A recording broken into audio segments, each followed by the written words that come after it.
નમો અરિહંતાણમ, નમો સિદ્ધાણમ, નમો આયર્યાણમ, નમો ઉજ્જાયણમ, નમો લય સવ્વ સાહૂણમ. એસો પંચન મુક્કારો સવ્વ પાવપણાસણો મંગલાણમ ચ સવ્વેસિમ પઢમમ હોય મંગલમ. મંગલમ ભગવાન વીરો મંગલમ ગૌતમ પ્રભુ મંગલમ સ્થૂલિભદ્રાદયા જૈન ધર્મોસ્તુ મંગલમ. અજ્ઞાનતિમિરાંધાનાં જ્ઞાનાંજન શલાકયા નેત્રમુન્મીલિતમ યેન તસ્મૈ શ્રી ગુરવે નમઃ. ઓકે, સો આપણો વિષય ચાલુ છે શ્રી ષડશીતિ એટલે કે ચોથો કર્મગ્રંથ. આ ચોથો કર્મગ્રંથ પરમ પૂજ્ય આચાર્ય ભગવાન શ્રી દેવેન્દ્ર સુરીસોજી મહારાજ સાહેબ દ્વારા વિરચિત છે. એની અંદર આપણે અલગ અલગ ટોટલ 23 વિષયો ઉપર વાત કરવાના છીએ. જેની અંદર ફર્સ્ટ વિષય અથવા તો ફર્સ્ટ ચેપ્ટર કહો કે જેની અંદર આપણે એ જોઈ રહ્યા છીએ કે જીવસ્થાનને વિશે કેટલા ગુણસ્થાનક હોઈ શકે, કેટલા યોગ હોઈ શકે, કેટલા ઉપયોગ હોઈ શકે, કયા જીવસ્થાનકને કયા કયા ઉપયોગ હોય, એની ઉપર વિચારણા આપણી ચાલુ હતી. ત્યાં આપણે કન્ટિન્યુ કરીએ આગળ. લાસ્ટ ક્લાસમાં આપણે જોયા કયા જીવભેદને કેટલા ઉપયોગ હોય છે કર્મગ્રંથકારશ્રીના મતે અને મતાંતરે પણ. એમાં એક ક્વેશ્ચન એવું થઈ શકે કે એકેન્દ્રિયની પાસે તો માત્ર એકેન્દ્રિય છે, સ્પર્શનેન્દ્રિય, તો પછી એને શ્રુત અજ્ઞાન ઉપયોગ કઈ રીતે હોઈ શકે? એટલે કે શ્રુત જ્ઞાન રિલેટેડ ભલે સમ્યક્ત્વ છે કે નહીં, પણ શ્રુત અજ્ઞાન ઉપયોગ અહીંયા કઈ રીતે એને હોઈ શકે? સૂક્ષ્મ, બાદર, પર્યાપ્તા, અપર્યાપ્તા, એકેન્દ્રિય, આ જે 4 ભેદ છે એમાં 3 ઉપયોગ બતાવે છે, જેની અંદર શ્રુત અજ્ઞાન કહ્યું છે. તે કઈ રીતે ઘટી શકે?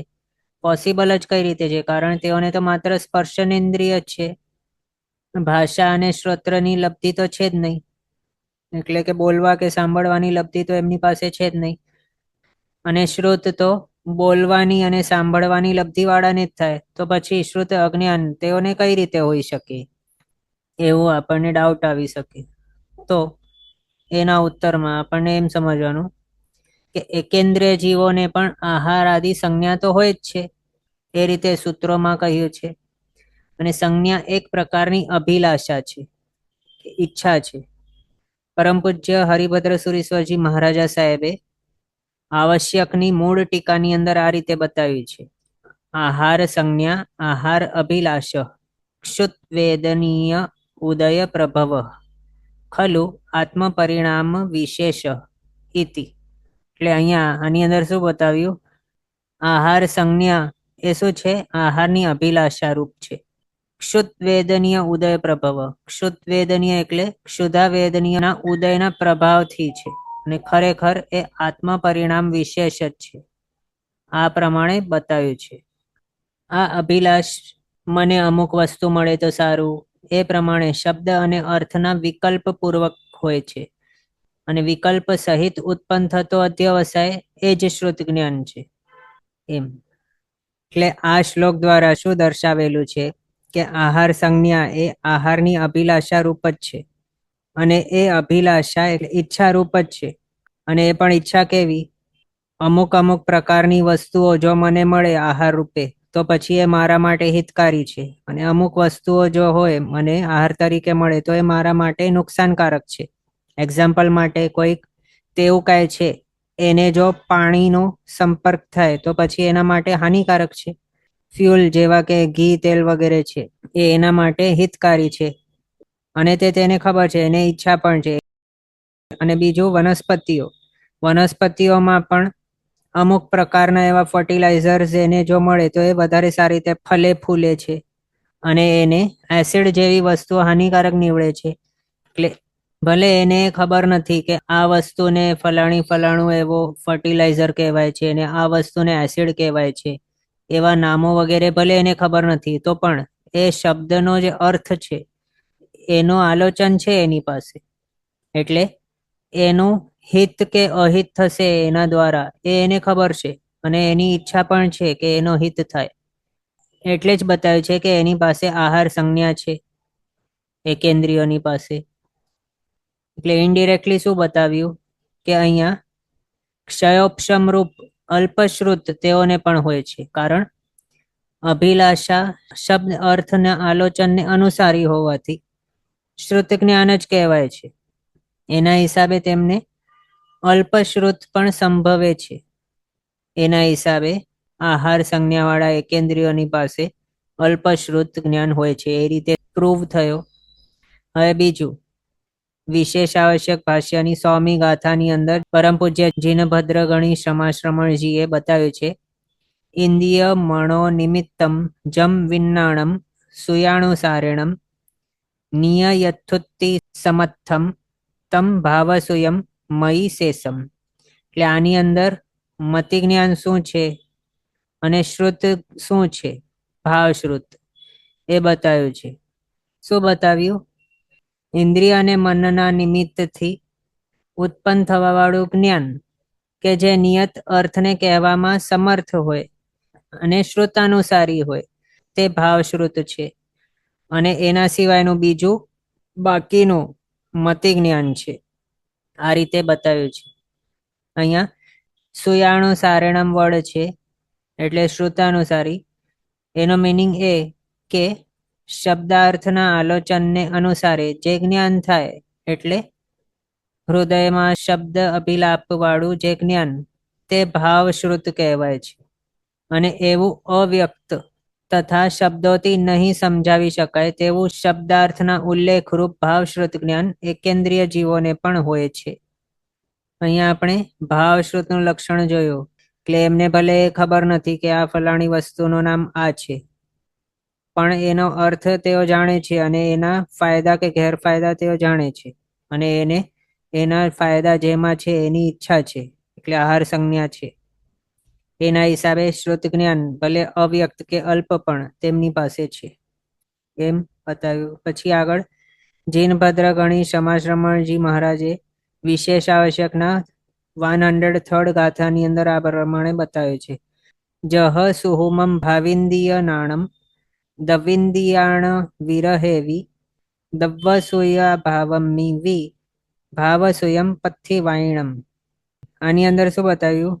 જે પ્રમાણે દ્રવ્યેન્દ્રિયના વિરહમાં પણ, એટલે દ્રવ્યેન્દ્રિય નહીં હોય તો પણ સૂક્ષ્મ એવો ભાવેન્દ્રિયનો જ્ઞાન તો હોય જ, એ રીતે દ્રવ્ય શ્રુતના અભાવમાં પણ ભાવશ્રુત હોય છે, એ પ્રમાણે સમજવું. એ રીતે અહીંયા બતાવે છે. એટલે આના હિસાબે શાસ્ત્રકાર ભગવાન તો કઈ રીતે બતાવે છે, દ્રવ્યેન્દ્રિયના અભાવમાં પણ ભાવેન્દ્રિયનું જ્ઞાન હોય, સૂક્ષ્મ પણ. એમાં એક્ઝામ્પલ્સ આપણે ઘણા જોઈ શકીએ, જેમ કે બકુલ વૃક્ષને 5 ભાવેન્દ્રિયનું જ્ઞાન હોય છે, એમ બતાવ્યું છે. બીજું પારો છે, મર્ક્યુરી, એ એકેન્દ્રિય છે, તો પણ શાસ્ત્રની અંદર બતાવ્યું છે કે જો પારાને કૂવામાંથી કાઢવું હોય તો રૂપાળી સ્ત્રીનું મુખ એને બતાડવામાં આવે તો એ પારો ઉછળીને બહાર નીકળે છે. એ રીતે એની પાસે ચક્ષુરેન્દ્રિય થોડી છે, તો પણ એ ભાવ ચક્ષુરેન્દ્રિય રૂપી એની પાસે રહેલું છે, એના હિસાબે ત્યાં એ બહાર આવી જાય છે. સ્પર્શનેન્દ્રિય માત્ર છે એની પાસે દ્રવેન્દ્ર, તો પણ. પછી કોઈક વનસ્પતિ મદિરાના કોગળાના છંટકાવથી ફળે છે. કુમુદ હોય કે કમળ હોય, એ ચંદ્ર સૂર્યને જોઈને ખીલે છે. કેટલીક વનસ્પતિઓ મેઘના ગરજારાઓથી ફળે છે, એની પાસે શ્રોત્રેન્દ્રિય તો છે નહીં, તો પણ ગરજારાઓથી ફળે છે. તે એથી ભલે દ્રવ્યેન્દ્રિય માત્ર એક જ હોય તો પણ શબશમ રૂપી ભાવ વિજ્ઞાન 5 ઇન્દ્રિયોનું અત્યંત અંશ માત્ર પણ અવશ્ય હોય છે એમને. આહાર સંજ્ઞા દર્શાવતા ઇન્સેક્ટિવરસ પ્લાન્ટ્સ પણ કેટલા છે, વિનસ ફ્લાય ટ્રેપ, ડ્રોસેરા, નેપેન્થિસિસ, સેરાસિનિયા, આ બધા ઘણા બધા એવા છે કે જે ઇન્સેક્ટ્સ આવે એની પાસે તો તરત જ પોતાનું મોઢાનું જેવું પ્રકારનું એવું જે બનાવટ હોય એને તરત બંધ કરી નાખે અને ઇન્સેક્ટને ખાઈ જાય. એને કઈ રીતે ખબર પડી કે આ ઇન્સેક્ટ ખાવા યોગ્ય છે? બીજું કઈ ત્યાં પડે તો એ બંધ નહીં થાય, એની પાસે શ્રુત જ્ઞાન છે, એના હિસાબે એને ખબર પડી જાય. એમ આહાર સંજ્ઞા ના હિસાબે આ બતાવ્યું છે. એ રીતે એકેન્દ્રિયમાં ભાષા લબ્ધિ ને શ્રુત લબ્ધિ ન હોવા છતાં પણ ભાવશ્રુત જ્ઞાન હોય છે, અને તેઓમાં કંઈક સૂક્ષ્મ પણ શ્રુત જ્ઞાન હોય છે. નહીતર આહાર આદિ સંજ્ઞા તેઓમાં ઘટી જ નહીં શકે. આના ઉપરથી જ પ્રૂવ થઈ જાય છે કે તેઓમાં શ્રુત જ્ઞાન હોય છે તે. અને આની અંદર જે પ્રમાણે બતાવે છે કે દ્રવ્યેન્દ્રિય ભલે નહીં હોય તો પણ સૂક્ષ્મ ભાવેન્દ્રિયનું જ્ઞાન હોઈ શકે છે. એ જ રીતે આ ઉપરથી એ સમજી શકાય છે કે પૃથ્વીકાય વગેરેમાં દ્રવ્ય શ્રુતના અભાવમાં પણ સૂક્ષ્મ ભાવ શ્રુત હોય છે. અને આ ઉપરથી એટલું સ્પષ્ટ સમજી શકાય છે કે ભાષા અને શ્રુત લબ્ધિવાળાને દ્રવ્ય અને ભાવ બંને પ્રકારનું શ્રુત હોય છે, પણ એ લબ્ધિઓ જેની પાસે નહીં હોય, એટલે ભાષા લબ્ધિ ને શ્રુત લબ્ધિ જેની પાસે નહીં હોય એવા જે એકેન્દ્રિયો છે એમની પાસે માત્ર સૂક્ષ્મ એવો ભાવ શ્રુત હોય છે એમ, પણ હોય તો છે જ. આ રીતે સમજ્યા. એના જ હિસાબે અહીંયા એકેન્દ્રિયોને શ્રુત અજ્ઞાન ઉપયોગ પણ ઘટી શકે છે. આમ આપણે સમજવાનું. આ રીતે આપણે જોયું કે 14 જીવ સ્થાનકોમાં કયા કયા જીવ સ્થાનકને કયો કયો ઉપયોગ હોઈ શકે છે કર્મગ્રંથકાર શ્રી ભગવાનના મતે, અને એની અંદર વિવિધ એવા મતાંતરો આપણે જોયા. તો અહીંયા સુધી આપણો જીવ સ્થાનક વિશે ઉપયોગ દ્વાર કમ્પ્લીટ થયો છે. હવે આગળ વધવા માટે નેક્સ્ટ ગાથા આપણે ગ્રહણ કરીએ. 1 મિનિટ. આપણે 6ઠ્ઠી ગાથા સુધી જોયું છે. આની અંદર આપણે ઉપયોગ દ્વાર જોયો. હવે નેક્સ્ટ અહીંયા લેસ એટલે લેશિયા દ્વાર સ્ટાર્ટ થશે.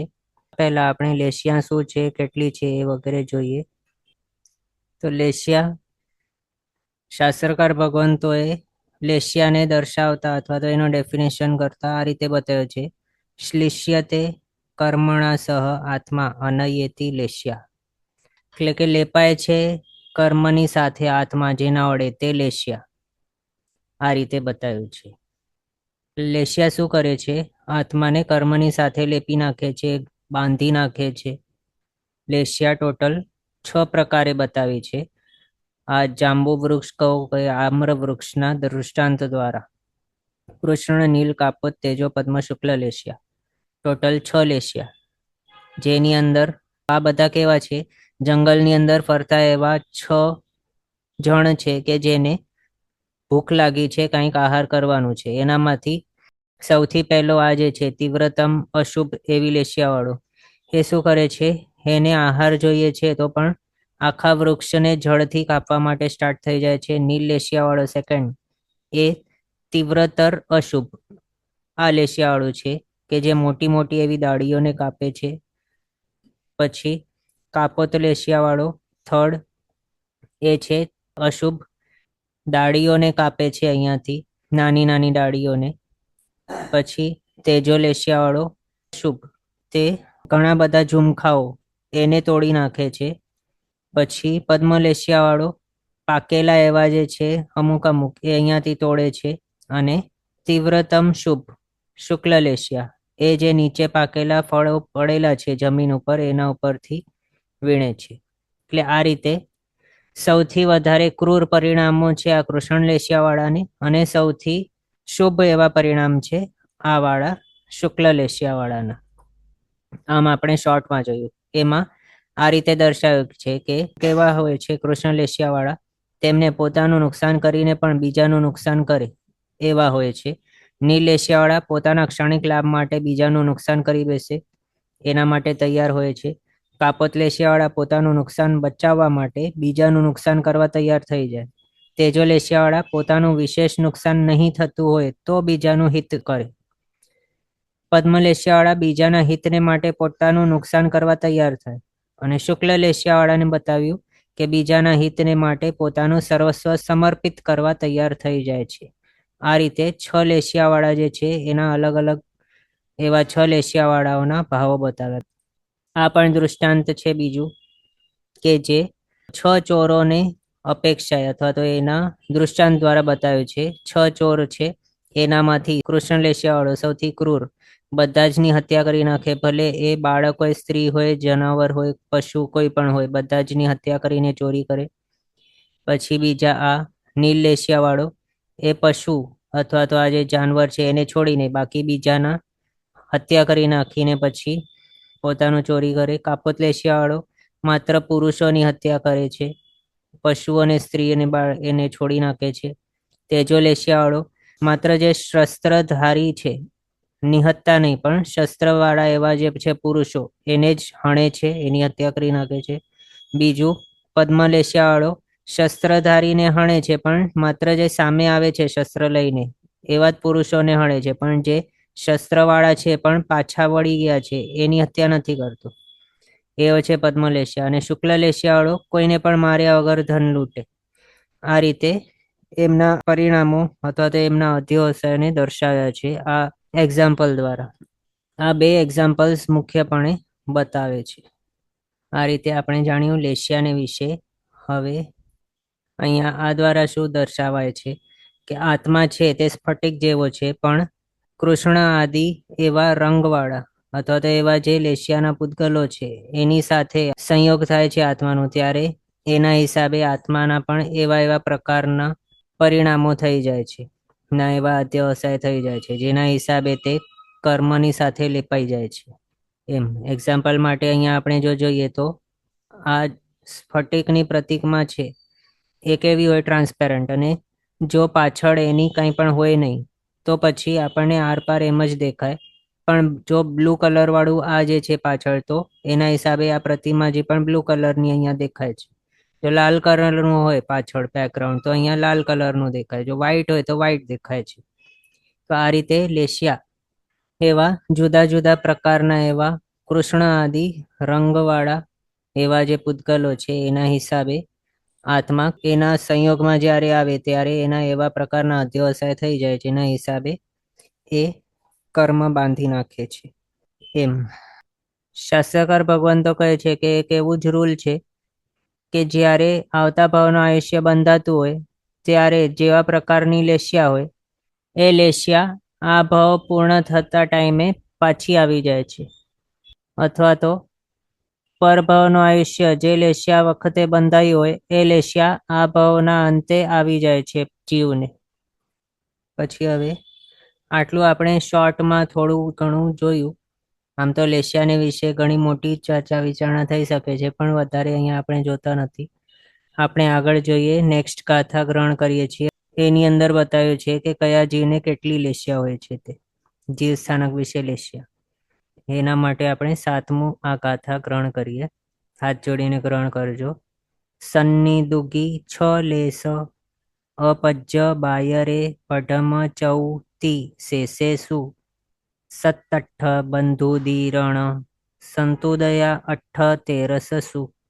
આની અંદર ફર્સ્ટ જે લાઈન છે એની અંદર લેશ્યા દ્વાર છે, પછી અહીંયાથી બંધ ઉદીર્ણા સત્તા અને ઉદયા એટલે કે ઉદય, બંધ ઉદય ઉદીર્ણા અને સત્તા એ દ્વારો અહીંયા સ્ટાર્ટ થઈ જાય છે. એટલે જીવ સ્થાનક વિશે બંધ કેટલા કર્મનું, કેટલાનું ઉદય ઉદીર્ણા અને સત્તા કેટલાની એ અહીંયા આવી જાય છે. પણ આપણે લેશ્યા દ્વાર જોઈ રહ્યા છીએ, એના માટે માત્ર ફર્સ્ટ લાઈન છે. એની અંદર શું બતાવ્યું? સન્ની દુગી છ લેસ. સન્ની એટલે કે સંજ્ઞી, દુગી એટલે કે બે. તો બે કયા સંજ્ઞી? તો અપર્યાપ્ત સંજ્ઞી એવા પંચેન્દ્રિય અને પર્યાપ્ત એવા સંજ્ઞી પંચેન્દ્રિય, એ જે બે જીવ સ્થાનક છે એના માટે છ લેસ એટલે કે છ લેશ્યા બતાવી છે. પછી અપજ્ય બાયરે પઢમ ચૌ. પઢમ એટલે પહેલાની, ચૌ એટલે કે ચાર. પહેલી ચાર લેશ્યા બતાવી કોને? તો અપજ્ય એવા બાયર એટલે કે અપર્યાપ્ત એવા બાદર. બાદર કોણ કહેવાય? તો બાદર એકેન્દ્રિય.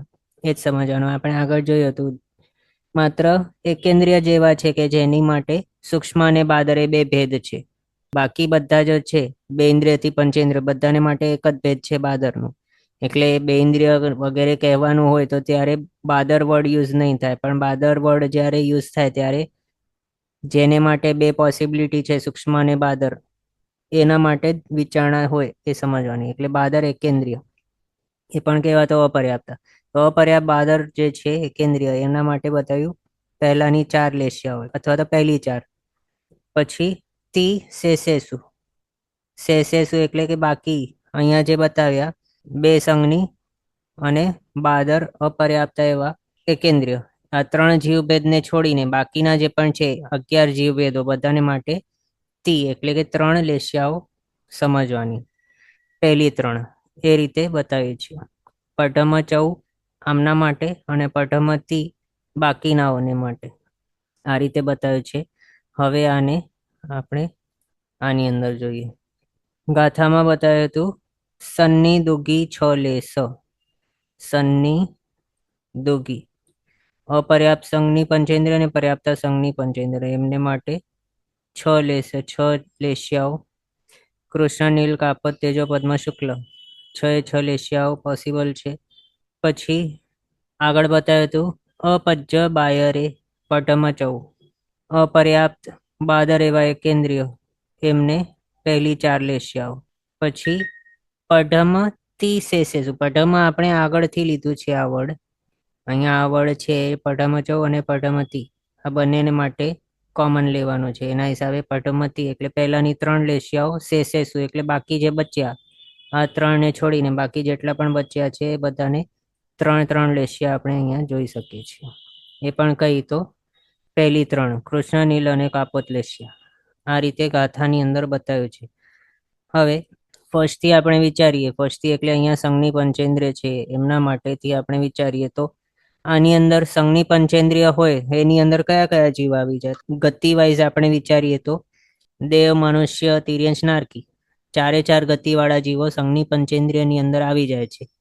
હવે એની અંદર આપણે જો વિચારીએ તો નારકોમાં જોઈએ તો પહેલી બીજી નરકમાં કાપોત લેશિયા સંપૂર્ણપણે, ત્રીજી નરકમાં અમુક પ્રતારો સુધી કાપોત લેશિયા પછી નીલ લેશિયા, ચોથી નરકની અંદર સંપૂર્ણ નીલ લેશિયા, પાંચમી નરકની અંદર અમુક પ્રતારો સુધી નીલ લેશિયા પછી કૃષ્ણ લેશિયા, છઠ્ઠી નરકમાં અને સાતમી નરકમાં કૃષ્ણ લેશિયા હોય. દેવોને વિશે જોઈએ તો ભવનપતિ વ્યંતરની અંદર કૃષ્ણ નીલ કાપોત તેજો લેશિયા હોય. જ્યોતિષ્ક દેવલોકની અંદર માત્ર તેજો લેશિયા હોય. વૈમાનિકોને વિશે વિચારીએ તો પહેલા બીજા વૈમાનિકની અંદર તેજો લેશિયા, ત્રીજા ચોથા પાંચમા વૈમાનિકની અંદર પદ્મ લેશિયા, છઠ્ઠાથી 12મા વૈમાનિકની અંદર 9 ગ્રેવ્યક અને 5 અનુત્તર એ બધાની અંદર શુક્લ લેશિયા હોય. એટલે માત્ર દેવગતિને વિશે જ વિચારીએ તો 6 લેશિયા આવી ગઈ. મનુષ્યને વિશે વિચારીએ તો મનુષ્યને માટે પણ 6 લેશિયા પોસિબલ થઈ જાય છે. તિર્યંશ પંચેન્દ્રિય છે સંઘની એવાને પણ 6 લેશિયા ફરતી પોસિબલ છે. એમ આપણે પર્યાપ્તને માટે સમજી લીધા. પણ હવે અપર્યાપ્તાને વિશે વિચારીએ તો એમની માટે કઈ રીતે અહીંયા હોઈ શકે. સંઘની પંચેન્દ્રિય અપર્યાપ્તને વિશે જો આમ વિચારતા હોઈએ તો અહીંયા કયા લેવાના જેને 6 લેશિયા હોઈ શકે છે. તો એ માત્ર લબ્ધિ પર્યાપ્તા હોય પણ કરણ અપર્યાપ્ત અવસ્થાવાળા હોય એના માટે 6 લેશિયા પોસિબલ છે. પણ લબ્ધિ અપર્યાપ્ત કોઈ પણ જીવ હોય એને માત્ર પહેલી 3 લેશિયા એ જ પોસિબલ છે. પહેલી 3 ક્યારે પણ કહેવાય તો અશુભ અથવા તો આ કૃષ્ણ નીલ કાપોત આ 3 જ સમજવાની. તો લબ્ધિ અપર્યાપ્ત જો સંઘની પંચેન્દ્રિય હોય તો એને માત્ર ફર્સ્ટ 3 લેશિયા પોસિબલ છે. પણ અહીંયા લબ્ધિ પર્યાપ્તા પ્લસ લબ્ધિ અપર્યાપ્તા. લબ્ધિ પર્યાપ્તા કેવા તો કરણ અપર્યાપ્તિ અવસ્થાવાળા એવા એ બધા આની અંદર આવી ગયા છે. એટલે આની અંદર લબ્ધિ અપર્યાપ્તા જો કહીએ સંઘની પંચેન્દ્રિય તો એને માત્ર આ પહેલી 3 હોય. પણ લબ્ધિ પર્યાપ્તા એવા સંઘની પંચેન્દ્રિય કે જે કરણ અપર્યાપ્તા છે હમણાં એમની અવસ્થા એવી છે એને માટે 6 લેશિયા પોસિબલ. એમાં આપણે જો એમ વિચારીએ તો તેજો પદ્મ શુક્લ લેશિયા એ કઈ રીતે હોઈ શકે. તો દેવ ગતિમાંથી કોઈક જીવ મૃત્યુ પામીને મનુષ્યમાં આવતો હોય ત્યારે એને જ્યાં દેવગતિની અંદર એમના દેવભાવમાં જે પ્રકારની લેશિયા હતી તે અહીંયા અપર્યાપ્ત અવસ્થાની અંદર અંતર્મુહૂર્ત સુધી રહેશે. અહીંયા મનુષ્યપણાના ભાવની અંદર સમજો કે આવ્યો એ તો એક્ઝામ્પલ માટે કોઈક જીવ 12મા દેવલોકથી ચ્યવીને મનુષ્યપણે ઉત્પન્ન થયો છે તો ત્યાં ઉત્પત્તિના ટાઈમથી કરીને અપર્યાપ્ત અવસ્થાની અંદર એ જ્યારે હશે અંતર્મુહૂર્તમાં તો ત્યારે એને પ્રીવિયસ જે દેવભાવમાં હતું એના 12મા દેવલોકની કઈ હોય તો શુક્લ લેશિયા. તો એ લેશિયા એને અહીંયા અપર્યાપ્ત અવસ્થાની અંદર પણ હશે. એમ એ જ રીતે કોઈક તીર્થંકર ભગવંત વગેરેના જીવો હોય એ ત્યાં દેવભાવમાંથી ચ્યવીને આવતા હોય તો એને પણ ત્યાં દેવભાવની અંદર જે લેશિયા હતી જે વૈમાનિકની અંદર તેઓ હતા ત્યાંની અંદર તેઓની જે પણ લેશિયા હતી એ અહીંયા આવી જાય. એટલે એના હિસાબે અપર્યાપ્ત અવસ્થાની અંદર શુભ 3 લેશિયાઓ પોસિબલ છે. હવે કોઈક જીવ સમજો કે ભવનપતિ કે વ્યંતરમાંથી આવ્યો કે જ્યાં તેજો લેશિયા પોસિબલ છે, અથવા તો જ્યોતિષ્ક દેવલોકમાંથી આવ્યો જ્યાં તેજો લેશિયા જ હોય છે, તો એ પણ અંતર્મુહૂર્તને માટે અપર્યાપ્ત અવસ્થાની અંદર એને તેજો લેશિયા જ હશે.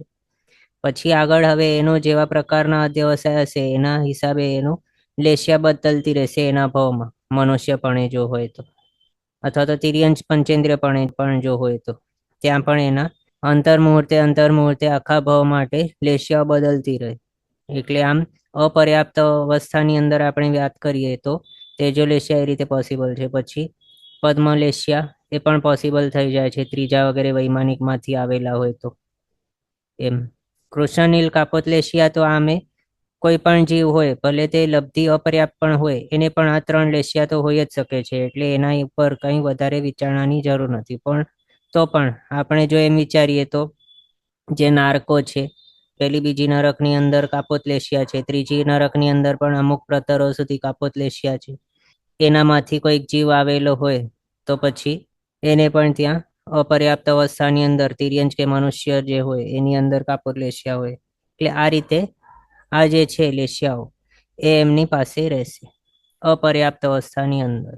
આમ આ રીતે આપણે જોયું. આમ સંઘની પંચેન્દ્રિય અપર્યાપ્તા જે જીવો છે એને 6 લેશિયા આ રીતે પોસિબલ છે. અલગ અલગ આપણે એક્ઝામ્પલ દ્વારા જોયું કઈ સિચ્યુએશનમાં કોની અંદર કોના અપેક્ષાએ આપણે જોયું તે બધા. અને સંઘની પંચેન્દ્રિય પર્યાપ્તા હોય એમને તો પોસિબલ હોય જ છે, એ આપણે સમજી શકીએ. પછી બાદર એકેન્દ્રિય જોઈએ તો એને 4 લેશિયા બતાવી. તો બાદર એકેન્દ્રિયને 4 લેશિયા, એની અંદર એક તેજોલેશિયા એડ થઈ છે. એ કઈ અપેક્ષાથી એડ થયેલી છે? અપર્યાપ્ત અવસ્થાની અંદર જ છે માત્ર. એ પણ પર્યાપ્તા બાદર એકેન્દ્રિયને માટે તો પહેલી 3 લેશિયાઓ જ છે, તેજોલેશિયા છે જ નહીં. તો એ પણ શાના માટે નથી એ પણ વિચારીએ. તો અહીંયા બાદર એકેન્દ્રિય જે છે, અપર્યાપ્તા બાદર એકેન્દ્રિય, એ કેવા સમજવાના કે જેને તેજોલેશિયા અહીંયા છે? તો એ માત્ર લબ્ધિ પર્યાપ્તા એવા બાદર એકેન્દ્રિય કે જે હમણાં કરણ અપર્યાપ્તા છે એવા, એમને જ તેજોલેશિયા હોઈ શકે છે. પણ જે લબ્ધિ અપર્યાપ્ત હોય બાદર એકેન્દ્રિય એને તેજોલેશિયા પોસિબલ નહીં હોય. એક ક્લિયર રાખવાનું. પહેલી એ વાત થઈ. હવે તો તેજોલેશિયા શાના માટે કોને હોઈ શકે છે? કરણ અપર્યાપ્ત પણ લબ્ધિ પર્યાપ્ત એવા બાદર એકેન્દ્રિયને જે કઈ તેજોલેશિયા, એક કોને કઈ રીતે હોઈ શકે? તો કર્મગ્રંથકાર શ્રી એ પ્રમાણે કહે છે કે બીજા દેવલોક એટલે કે બીજો વૈમાનિક દેવલોક ત્યાં સુધીના જે જીવો છે એટલે દેવો, ત્યાં સુધીના એટલે કઈ રીતે? તો ભવનપતિ વાળા બધા, પછી વ્યંતર, પછી જ્યોતિષ્ક વિમાની દેવો, જ્યોતિષ્ક વાળા દેવો એ બધા, અને વૈમાનિકમાં પહેલો અને બીજો દેવલોક. આ બધું સમજવાનું જ્યારે આપણે એમ કહીએ કે બીજા દેવલોક સુધીના દેવો. તો બીજા દેવલોક સુધીના દેવો ચ્યવીને અથવા તો મૃત્યુ પામીને બાદર એકેન્દ્રિયની અંદર ઉત્પન્ન થઈ શકે છે. પણ બાદર એકેન્દ્રિય કેવાની અંદર ઉત્પન્ન થઈ શકે? તો પર્યાપ્તા બાદર એકેન્દ્રિય. એ પણ કેવા? પૃથ્વીકાય અથવા તો અપકાય અથવા તો પ્રત્યેક વનસ્પતિકાય, બસ એની અંદર. સાધારણ વનસ્પતિકાયની અંદર નહીં ઉત્પન્ન થઈ શકે, પછી તેવકાય વાવકાયની અંદર પણ નહીં જાય. આમ એટલે બાદર એકેન્દ્રિયમાં પણ આપણે સમજ્યા છે. એટલે આ છે શાસ્ત્ર વચન કે શું બીજા દેવલોક સુધીના દેવો એ મૃત્યુ પામીને લબ્ધિ પર્યાપ્ત એવા બાદર એકેન્દ્રિયની અંદર ઉત્પન્ન થઈ શકે છે.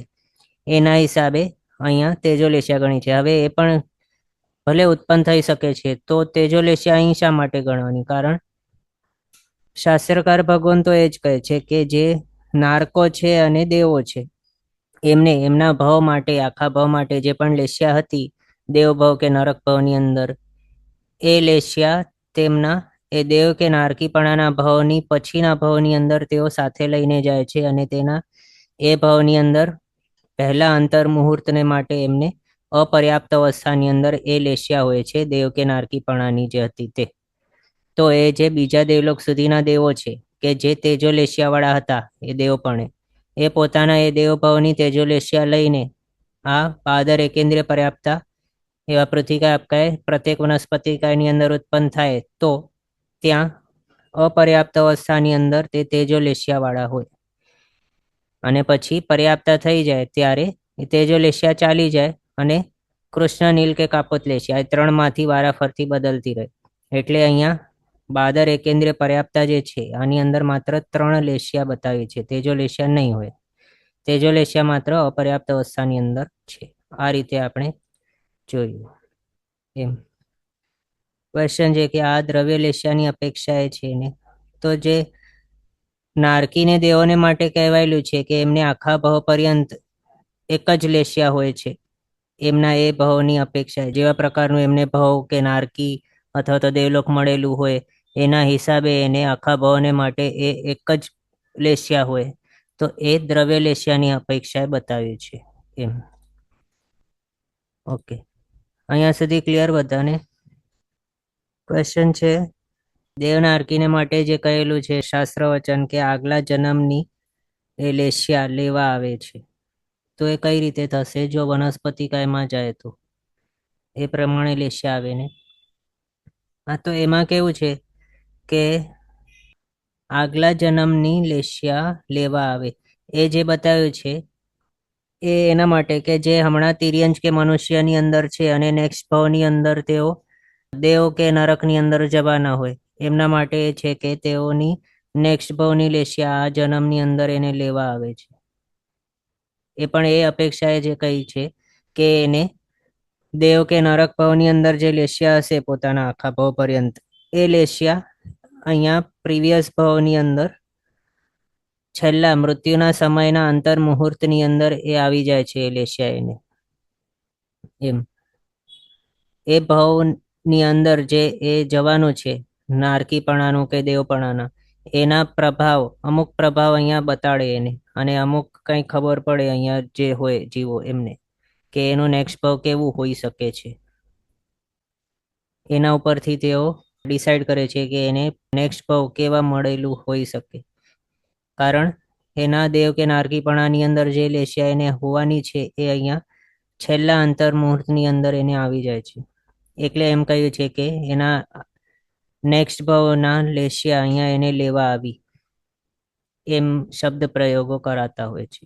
એમ અને દેવ જો વનસ્પતિની અંદર જતા હોય તો પછી ક્વેશ્ચન છે તો તે પ્રમાણે લેશિયા આવે ને. દેવ જો વનસ્પતિમાં જાય તો એમ કેવું છે કે દેવ ને નારકી જે છે એ બંને માટે એવું છે કે એના પ્રીવિયસ અને નેક્સ્ટ ભાવની અંદર પોતાના જે ભાવ હોય દેવ કે નારકીનું, એની લેશિયા એ પ્રીવિયસ ભાવની અંદર આવી જાય અને નેક્સ્ટ ભાવની અંદર અંતર મુહૂર્તના માટે ફર્સ્ટ એને હોય છે.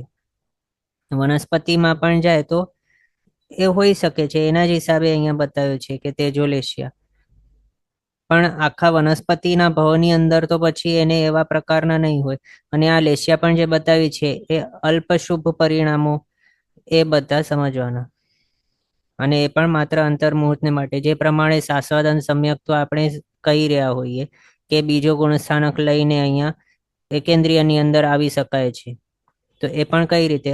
શાસ્વદન સંકિત તો આત્મ પરિણામ રૂપ છે, એની અંદર તો ઉપશમ સંકિતના કાળની અંદર જો અનંતાનુબંધી કોઈ કશાયનો ઉદય થઈ જાય તો આત્માના કેવા પ્રકારના અધ્યવસાય હોય, એવા પ્રકારના જે સિચ્યુએશન કે કન્ડિશન છે આત્માની, એને શાસ્વદન સમ્યક્ત વાળી અવસ્થા કહી છે. તો એવી અવસ્થા સહિત પણ અહીંયા એકેન્દ્રિયની અંદર આવી શકે છે જીવ. એટલે અહીંયા અલ્પ શુભ, અલ્પ એટલે એકદમ અવ્યક્ત અને એકદમ અલ્પ પણ એવા શુભ પરિણામ એના પ્રીવિયસ ભાવમાંથી લઈને અહીંયા આવી શકે છે. એના હિસાબે અહીંયા તેજો લેશિયા છે. પણ એવા શુભ અધ્યવસાય કે જે છે તે પછી એને એ ભાવની અંદર પર્યાપ્તો થઈ જાય ત્યારે પછી એને ટકતા નથી અને પાછા આવી પણ શકતા નથી. એટલે અહીંયા તેજો લેશિયા એને પછી નહીં હોય ત્યારે પર્યાપ્તો થઈ જાય બાદર એકેન્દ્રિય વગેરે ત્યારે. પણ માત્ર અપર્યાપ્ત અવસ્થાની અંદર સ્ટાર્ટિંગના ફેઝમાં માત્ર એને હોઈ શકે, એ પણ જો પ્રીવિયસ ભાવમાંથી લાવેલો હોય તો જ. પણ જો દેવ નહીં હોય, એમ જ બીજા કોઈ હોય તિર્યંશ કે પછી મનુષ્ય, તેઓ તેજો લેશિયા જ લઈને અહીંયા બાદર એકેન્દ્રિયની અંદર નહીં જાય, માત્ર દેવોને માટે જ કહ્યું છે, એની જ અપેક્ષા કરી છે તેજો લેશિયા લઈને જાય છે. એટલે એના હિસાબે આપણને એ સમજવાનું કે જે શાસ્ત્ર વચન છે અથવા તો સ્ટેટમેન્ટ છે કે આવતા ભાવની લેશિયા લેવા આવે આ ભાવના અંતે, આ જે સ્ટેટમેન્ટ છે એ માત્ર જો આવતો ભાવ નારકી કે દેવપણાનું હોય તો એપ્લાય થાય છે. પણ જો આવતા ભાવ માટે આવા પ્રકારેનું કોઈક બાદર એકેન્દ્રિયનું ભાવ મળતું હોય તો એ બાદર એકેન્દ્રિયની અંદર જેવા પ્રકારની લેશિયા હશે આખા ભવ પર્યંત કૃષ્ણ નીલ કે કાપોત, એ લેશિયા ત્યાં દેવભાવની અંદર લેવા આવે એ નહીં સમજવાનું, ત્યાં એપ્લાય નહીં થાય પછી એમ, આ રીતે સમજવાનું. હવે આજનો સમય અહીંયા આપણો થયો છે. આગળના પદાર્થ આપણે નેક્સ્ટ ક્લાસમાં કન્ટિન્યુ કરશું અવસરે. જીનાજ્ઞા વિરુદ્ધ કંઈ પણ બોલાય તો મિચ્છામિ દુક્કડમ. સર્વમંગલ માંગલ્યમ સર્વકલ્યાણકારણમ પ્રધાનમ સર્વધર્માણામ જૈનમ જયતિ શાસનમ. પ્રણામ. બધા શાતામાં રહેજો, જીનાજ્ઞાપૂર્વકનું જીવન જીવજો, સર્વવીરતી તરફ આગળ વધજો અને મનુષ્ય ભાવ સફળ કરજો.